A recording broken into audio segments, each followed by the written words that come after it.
All right, for the next few minutes, think of this as a personal session. We're going to pull back the curtain on your own mind. We're going to expose some of those hidden errors in thinking, the invisible scripts that are secretly guiding your life. So let me ask you something straight up. Are you really in complete control of your decisions? I mean, you probably think you are, right? Most of us do. But what if I told you there are these unseen forces, these invisible currents constantly shaping your choices? Everything from what you buy to who you trust. Well, those invisible forces, that's what we're exploring today. The official term is cognitive biases, but I like to call them mind traps. And here's the thing. They're hardwired into all of us. You can't just delete them from your brain like a bad app. But what you can do is learn to spot them in action. So you ready? Let's dive in. Okay, first up, let's talk about first impressions. This is all about those instant gut-level reactions we have and, how we can totally misjudge people and situations based on just the thinnest slice of information. And it all starts with something called the spotlight effect. You know the feeling, right? You walk into a meeting 5 minutes late, or you spill a drink at a party, and suddenly you feel like every single eye is on you. It's mortifying. But here's the reality check. Most people are so wrapped up in their own internal drama that they barely even notice yours. Seriously. All right, now let's do a quick exercise. Take a look at these two people. First, we've got Alan. He's intelligent, industrious, impulsive, critical, stubborn, and envious. Okay? Got him pictured in your head? Now here's Ben. He's envious, stubborn, critical, impulsive, industrious, and intelligent. Just go with your gut. Who seems like the better person? So who'd you pick? I'm willing to bet you preferred Alan. Most people do.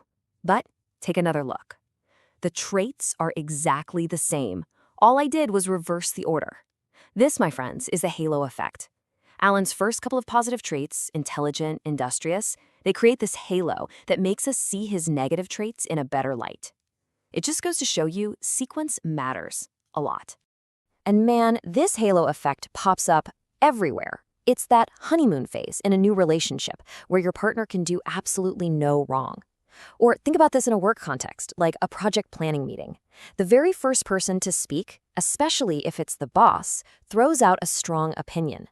Suddenly, that idea has a halo around it, and it becomes way, way harder for any other ideas, any dissenting views, to get a fair hearing. All right, let's move on. Our next session is all about the deception of numbers. This is where our brains, which are always trying so hard to make sense of the world, get so easily fooled by context and, just pure coincidence. This one kicks off with something called the anchoring effect.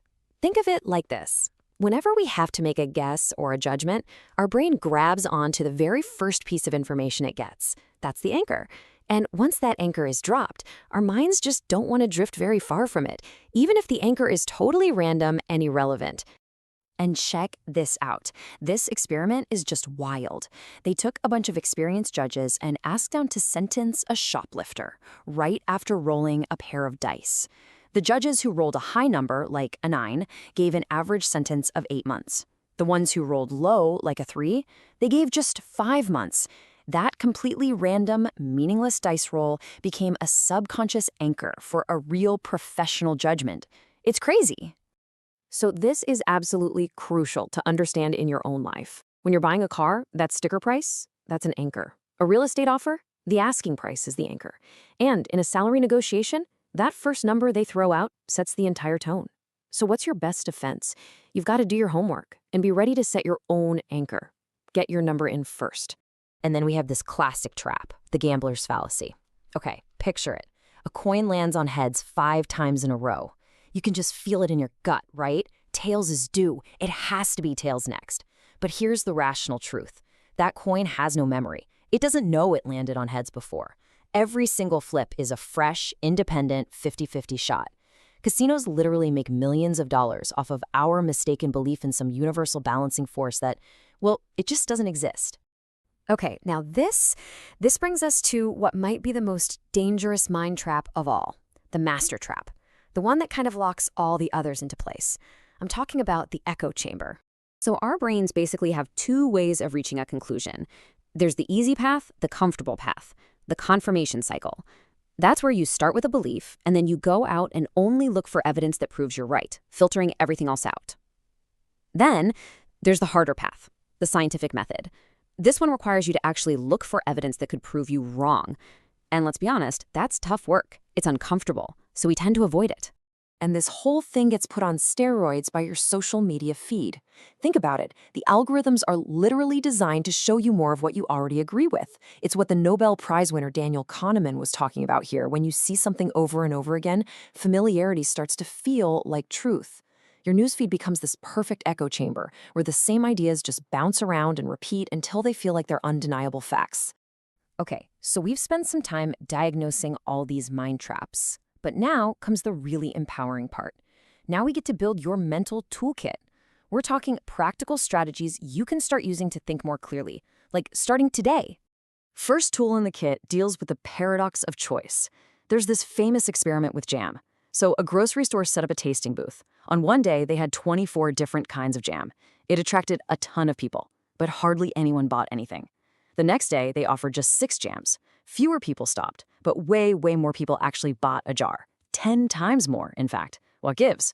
Well, too many options leads to decision paralysis. We just freeze up.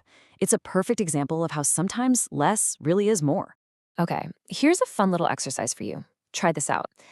The next time you buy a new car, or maybe just learn a new word, and then suddenly you start seeing that car or hearing that word everywhere, just pause for a second and ask yourself, is it actually appearing more often, or am I just primed to see it now?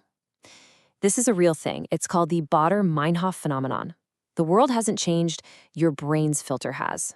Do you ever lie awake at night just totally stressed out about some unfinished project, that thing just nagging at you? Well, that has a name. It's the Zeigarnik Effect. Our brains are wired so that incomplete tasks just scream for our attention. But here's the cool hack. You don't actually have to finish the task to get your mind to shut up about it. Often, just writing down a simple, concrete plan to complete it is enough to give your mind some peace. Try it. All right, this is a big one. Before you make your next big financial move or a major career decision, pull out this checklist. Seriously, run through these questions. Think of it as your own personal mental firewall. It forces you to just slow down and double-check your own thinking before you commit to something. And hey, in a team setting, this is a fantastic tool to help avoid that dreaded groupthink. And if you want some daily practice, try keeping a simple journal just like this. At the end of the day, just jot down a situation, what you felt or thought, and then take a guess at what bias might have been at play. Look, this isn't about being perfect or judging yourself. It's just about building that muscle of self-awareness one day at a time. So, there you have it. We've uncovered the traps. We've started building the tools. Now the power is really in your hands.